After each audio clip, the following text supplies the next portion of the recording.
I have with me Anne Ram, and I would like her to introduce her full name for us. Anne? Thank you, Susan. My name is Anjali Ann Ramakumaran, and I'm the founder and CEO of Amcus Incorporated. We are a technology consulting and a business consulting firm headquartered in Chantilly, Virginia. Must say pretty close to all the decision makers, just about 25 miles west of Washington, D.C. Great. So you are the founder and the CEO of this organization, and you're a mother too. Yes. Tell us, how did you start this company? What made you do it? Why did I start my own business? 3 reasons. Education, experience, and I always wanted to do something on my own. So I did my master's in business. I had experience doing what we are doing now in my previous years. And I always had a dream of doing something on my own.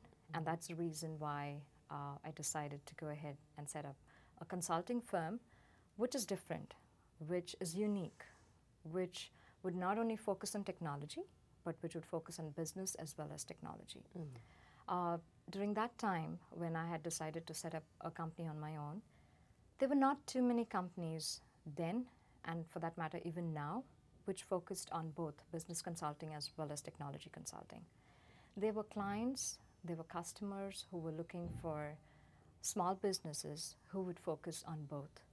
And I always wanted to do something which would actually make clients' life easy, because I knew they do have business needs and they do have technology needs to run the business.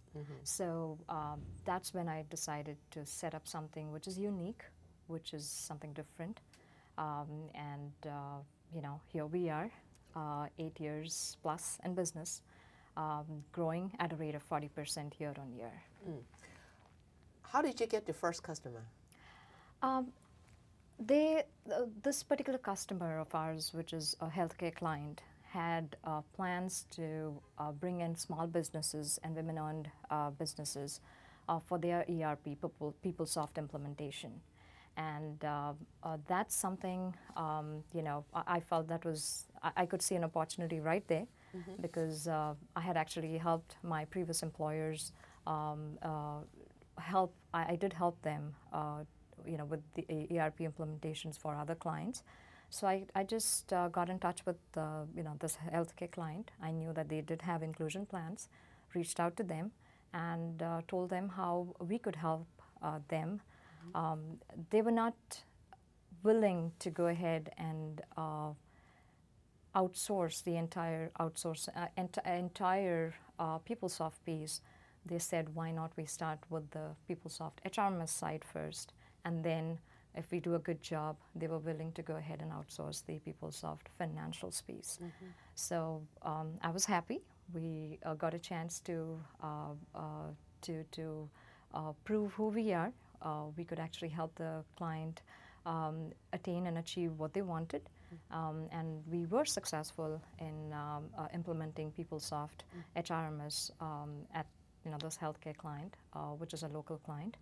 And then they were happy with us. They actually wanted us to help them with one of their facilities in another state. We helped them go live there as well. And that's when they also decided they would want to bring us on board and help them with PeopleSoft financials. And we were successful there as well. Over how long a period did that happen? From the beginning to... Well, it took about 2 months, 2.5 months for us to actually convince the client that we could do. All that I asked them was a fair chance, and they were convinced, and they just decided to bring us on board. This entire implementation took about a year. We did help them go live, but then they also wanted us to help them on the production support and things like that, and training the users and so on. So it was a good 1.5 year effort. From your experience, what were the skills that you acquired at your job that helped you, propel you to get your first client and therefore become the basis of your success in later years? the can do, the will do attitude, willing to take up challenges and trying to understand and study the challenges that the customer's facing, and trying to help them and lay that roadmap on how we could help them overcome those challenges is what I learned in my previous years. And that is what we're continuing to learn even today. And we are actually helping our customers. And we're actually helping them, and we are successful in convincing them that we could definitely help them overcome their challenges. Has there been a time when you find yourself in a position when you could help the client is not willing to pay for it, and yet you want the client's business so badly that you would adjust and do other things to get that confidence and that client? Fortunately for us, from an Amcus's standpoint of view, that has never been a challenge, because we would always, all our projects are priced right. We do both time and material as well as SOW work. So we have always priced right. We've given the right solutions, and we've always been successful in getting repeat business. So we haven't, Susan, per se, seen that particular challenge. The only challenge in the initial years that I have seen was, from a business standpoint of view, was the finance side. Basically, access to capital at that point of time was my biggest challenge, because we were very fortunate to get a direct customer in the first year itself. So typically for small businesses, getting the first customer has always been a challenge. For us, access to capital was the challenge.